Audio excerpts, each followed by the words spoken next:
ज्ञान the treasure में आपका स्वागत है। और हम आपको बताएंगे कि कृष्ण की जो क्रीड़ाएं हैं और जो लीलाएं हैं वो क्यों महत्वपूर्ण है सबके लिए। मेरे ख्याल से आपको थोड़ा बहुत अंदाजा हो गया होगा कि कृष्ण ने अपने जीवन में जो कुछ भी किया वो कितने जोश और जुनून के साथ किया।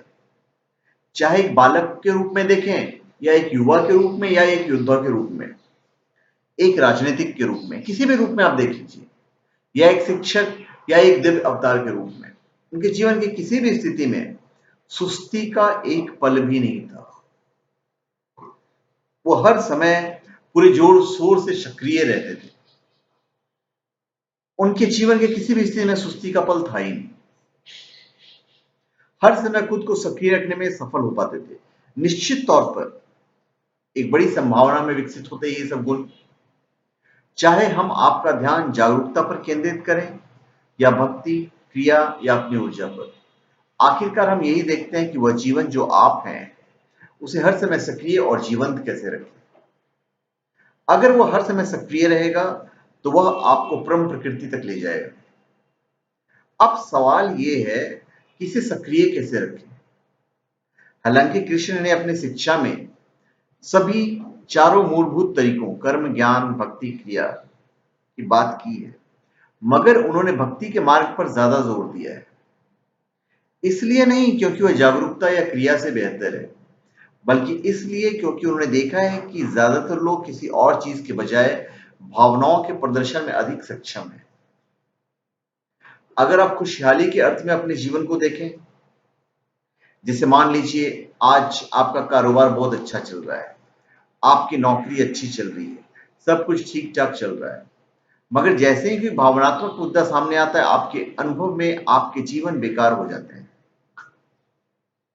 दूसरी ओर मान लीजिए आज आपकी नौकरी या कारोबार बहुत अच्छा नहीं चल रहा है, मगर जब आप घर आते हैं और भावनात्मक स्तर पर सब कुछ अच्छा मिलता है, तो भावनात्मक पहलू बाकी सारी चीजों को दबा देता है। ज्यादातर लोगों के लिए भावनाएं सबसे प्रधान होती हैं। वे जीवन के किसी और पहलू को बजाय भावनाओं के जरिए ज्यादा आसानी से तीव्रता के चरम पर पहुंच सकते हैं। भावना, भक्ति या जोश के मार्ग के लिए एक तरह की बेफिक्री या उन मुक्तता की जरूरत होती है। जैसे कि फ्रांसिस बेकन ने कहा है कि प्रेम करना और बुद्धिमान होना एक साथ असंभव है। अगर आप स्मार्ट हैं और सही होना चाहते हैं तो प्रेम कभी नहीं होगा। जो लोग प्रेम में पड़ना चाहते हैं उन्हें बेवकूफ समझे जाने के लिए आघात सहने के लिए तैयार रहना चाहिए। यही वो चीज है जो लोगों को डराती है, लोगों को दूर भगाती है। ऐसा नहीं है कि इसके बिना आप कमजोर नहीं है या आपको चोट नहीं पहुंच सकता है। फर्क सिर्फ इतना है कि जब आप प्रेम में पड़ते हैं तो आप स्वेच्छा से कमजोर होना चाहते हैं। बाकी आप चाहे कितना भी सुरक्षित क्यों ना हो, जीवन की घटनाएं आपको वैसे भी आघात पहुंचा सकती हैं। प्रेम में आप अपनी इच्छा से ऐसी स्थिति में जाते हैं। इसका फायदा यह है कि जोश या जुनून के रास्ते पर चलने के लिए ज्यादा विद्वता, समझ या साधना की जरूरत नहीं है। इसके लिए बस एक सूत्री प्रेम संबंध की जरूरत होती है जो किसी भी वजह से ना बदले। अब आपको इस तरह के प्रेम संबंधों की आदत हो चुकी है जहां अगर आपको बदले में कुछ मिलता है तो आपका प्रेम संबंध चलता है। जैसे ही आपको लगता है कि आपको कुछ नहीं मिल रहा है तो प्रेम संबंध समाप्त हो जाता है। यह प्रेम संबंध नहीं, लेन देन है, व्यापार है। अगर आप डॉलर स्ट्रीट में कारोबार कर रहे हैं तब तो फिर ठीक है, लेकिन अगर आप अपने भीतर ही व्यापार कर रहे हैं तो ये विनाशकारी है। ये जीवन को नष्ट कर देता है। आम तौर पर खुद को आध्यात्मिक कहने वाले लोग कहते हैं कि पैसे से जीवन नष्ट हो जाता है, मगर ऐसा नहीं है। जब आपके जीवन में कोई जोश नहीं होता है और आपकी भावनाओं में कोई उत्साह नहीं रह जाता है, तब आपका जीवन नष्ट हो जाता है। यह उसे सुरक्षित करता है, मगर आप अपने जीवन को जितना अधिक सुरक्षित करने की कोशिश करते हैं, आप मौत की ओर उतने ही उन्मुख हो जाते हैं। क्योंकि दुनिया में सबसे सुरक्षित चीज मौत है। अगर आप जीवित हैं तो आपके पास कुछ भी हो सकता है। जो व्यक्ति किसी चीज को अच्छा या बुरा नहीं मानता, जिसके लिए चाहे कुछ भी हो जाए सब ठीक होता है, वो एक सच्चा भक्त होता है। वो एक सच्चा प्रेमी होता है।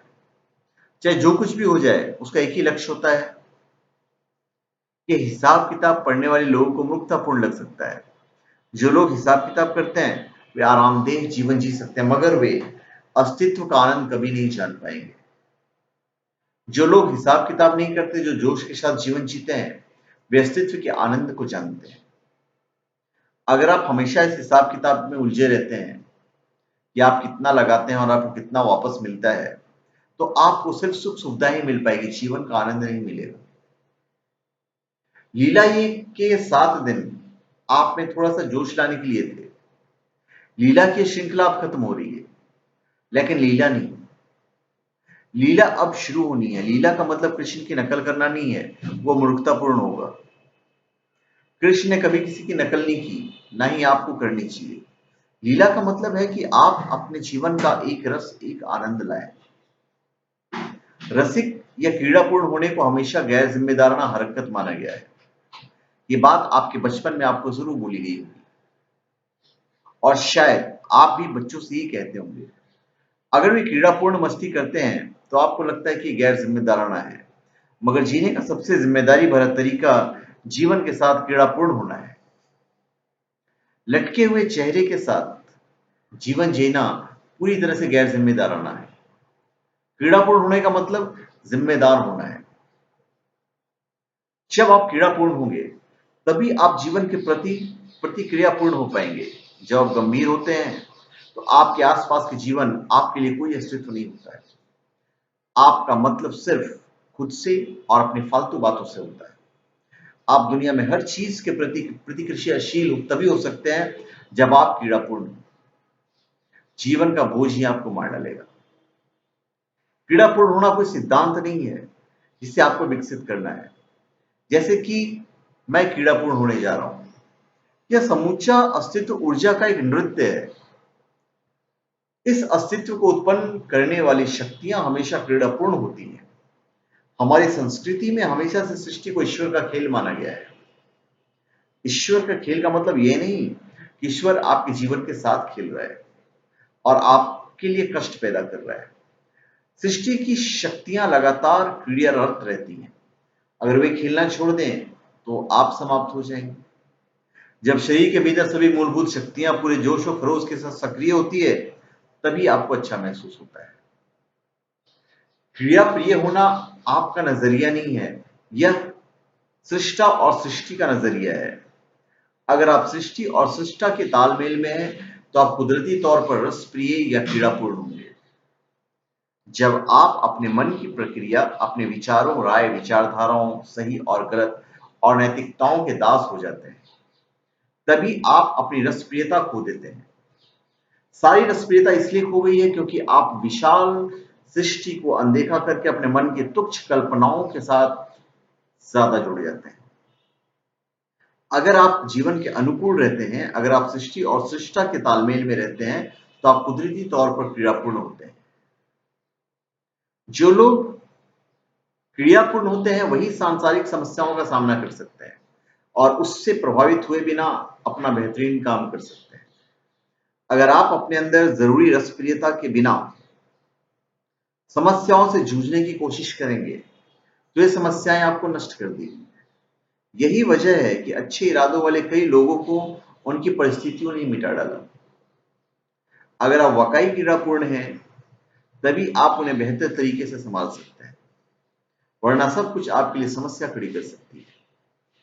आध्यात्मिक मार्ग पर चलना शुरू करने वाले साधक जो अभी सिद्ध नहीं हुआ है, उसके लिए क्रीड़ा जरूरी है, और अगर आप उस क्रीड़ापूर्ण नहीं बनाएंगे तो यह क्रिया घातक सिद्ध होगी, चाहे वो कैसी भी क्रिया क्यों ना हो।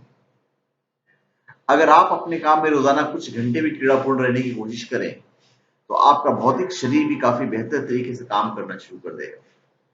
तो अब आपको समझ में आया होगा कि मैंने क्या कहा, कृष्ण की क्रीड़ाएं और लीलाएं क्यों महत्वपूर्ण है। धन्यवाद।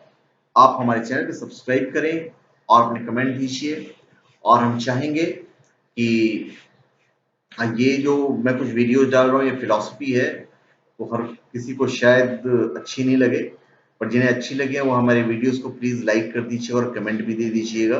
तो धन्यवाद. Please subscribe to my channel and please give your comments. Thank you.